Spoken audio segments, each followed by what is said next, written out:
Karena Imam Ahmad rahimahullah, di akhir hidupnya dia tidak tahu kenapa dia harus mendatangi sebuah tempat. Lalu kemudian dia pergilah ke sana. Setelah dia tiba di kota itu, tiba waktu maghrib dia masuk ke sebuah masjid, lalu dia sholat maghrib. Habis maghrib beliau duduk rahimahullah dengan membaca Al-Quran.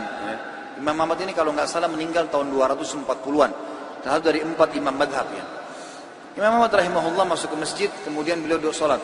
Maghrib duduk mengaji, sampai isya beliau sholat isya berjamaah. Karena tidak tahu kenapa datang ke kota itu. Lalu kemudian beliau ingin istirahat.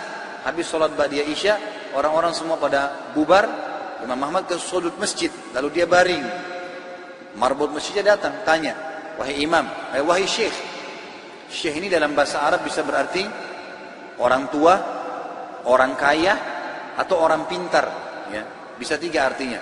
Kebetulan Imam Ahmad dipanggil syekh di sini maksudnya adalah orang tua. Hai syekh, hai orang tua gitu. Ya.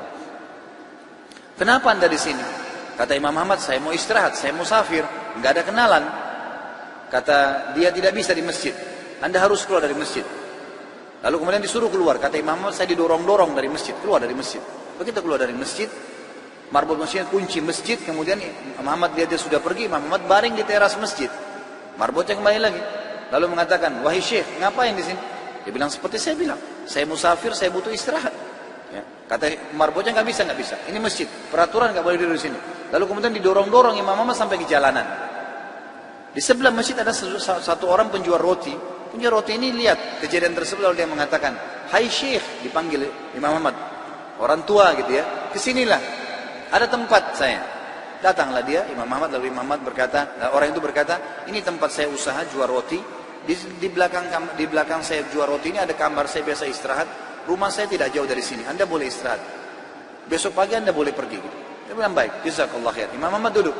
Imam Ahmad ini karena zaman dulu nggak ada foto, orang nggak tahu wajahnya orang, cuma kenal nama. Nggak kita sekarang bisa lihat fotonya, bisa tahu orangnya gitu. Imam Ahmad bilang ada satu kegiatan orang ini yang unik. Setiap kali orang ini pecahin telur, ambil gandum, ya, tepung, kemudian taruh garam, diaduk, selalu astagfirullah wa atubu ilaih, astagfirullah wa atubu ilaih, terus astagfirullah wa atubu ilaih, terus dia mengucapkan itu. Maka yang terjadi adalah Imam Ahmad bertanya, berapa lama kau amalkan ini? Sudah berapa lama kau amalkan? Kebetulan Imam Ahmad ini di akhir hidupnya ya, sudah sangat tua. Orang ini juga seumur Imam Ahmad. Dia bilang sudah lama, dari saya masih muda. Kata Imam Ahmad, apa hasilnya istighfarmu ini? Dia bilang semua yang saya minta sama Allah dikabulkan. Apa saja. Belum pernah saya minta sama Allah nggak dikabulkan. Tinggal satu yang sudah bertahun-tahun saya minta belum Allah kasih. Kata Imam Ahmad, apa itu? Dia bilang saya minta agar dipertemukan dengan Imam Ahmad. Maka Imam Ahmad bertakbir mengatakan Allahu Akbar. Karena istighfarmu inilah ya, Allah subhanahu wa ta'ala mengutus saya datang ke kotamu dan saya tidak tahu kenapa saya datang. Karena istighfarmu lah marbot masjid melarang saya tidur di masjid dan saya didorong-dorong. Istighfar mula yang membuat kau menawarkan saya untuk datang dan nginap di tempatmu. Saya Ahmad bin Hanbal. Allah Azza wa Jal datangkan Imam Ahmad ke rumahnya karena istighfarnya. Ini luar biasa. Kisah seorang ibu yang berada di wilayah Kashmir. Kisah belum lama terjadi. Ibu ini rupanya punya, kalau saya tidak salah cucu atau ada anaknya perempuan, kena penyakit tulang, sakit. Ibu ini selalu berdoa kepada Allah SWT sambil beristighfar, karena dia sudah bawa ke dokter di sekitar rumah situ, di sekitar kampungnya, tidak ada, gitu kan. Nggak ada yang bisa tanganin. Mereka cuma bilang, ada satu dokter ya, yang mampu menangani ini, tapi di India. Dia di India. Dan dokter itu muslim, ahli spesialis tulang. Cuma dia yang bisa. Ibu ini tahu dia tidak punya kemampuan uang beli tiket pesawat atau kendaraan, mau bayar dokter tidak mungkin. Maka ibu ini memperbanyak doa dan istighfar. Selalu istighfar kepada Allah. Ya Allah, kalau ada dosa maafkanlah, sembuhkan anak ini. Ya Allah, pertemukan sama dokter itu, mudahkan supaya anak saya ini berobat. Ringkas cerita, dokter yang tadi jadi target ini keluar dari India. Ada acara, dia naik pesawat melewatin wilayah Kashmir tadi itu. Tiba-tiba pilotnya bilang, pesawat ini badai, lagi hujan deras, nggak bisa pesawat lanjut nih, harus turun di wilayah itu. turunlah pesawat itu. Begitu turun, tiba di bandara, kata dokternya, saya harus, ini ada seminar, saya harus hadiri. Berapa jauh dari sini? Orang itu bilang, target Anda sekitar 4 jam dari sini. Kata dokter, baik, saya mau sewa mobil. Ya, masih bisa keburu, gitu kan, masih sekitar 6-5 jam lagi acaranya, 5-6 jam lagi.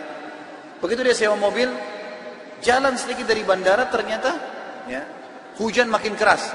Kata supirnya, nggak bisa kita jalan. Kalau jalan ini paksanya bisa kita dihancurin oleh badai. Kata dokternya, baiklah, kita istirahat. Mampir di pinggir, mampir ke sebuah rumah. Rumah itu rumah tua, rumah kayu. Lalu tabibnya ini, dokternya ini naik ke rumah itu, berteduh, ketuk-ketuk, ucapin salam, dijawab waalaikumsalam, keluarlah seorang ibu. Lalu kemudian dokter ini bilang, maaf, kami ini musafir, hujan lebat, bisa berteduh di sini? Kata ibunya, silahkan. Lalu ibunya itu mengambilkan minuman, dihidangkan minuman. Waktu sementara duduk di ruang tamu, anak perempuan si ibu ini lagi nangis-nangis kesakitan tulangnya. Ini ibu yang tadi sakit tulang.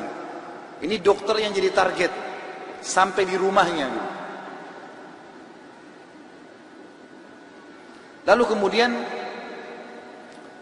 dia berkata, tabib ini, kenapa anaknya ibu? Dia bilang sakit tulang. Kenapa kok sakit? Kenapa nggak dibawa ke dokter? Sudah. Tapi kata dokter semua tidak bisa sembuh. Dan dokter yang bisa tangani cuma seorang dokter di India namanya Fulan. Disebutkan namanya dokter ini. Dokternya tiba-tiba nangis lalu berkata, segala puji bagi Allah subhanallah yang telah mendatangkan saya ke rumah ibu. Saya ini dokter yang ibu sedang targetkan. Allah datangkan dokter itu ke rumahnya justru karena istighfar, karena doanya kepada Allah SWT.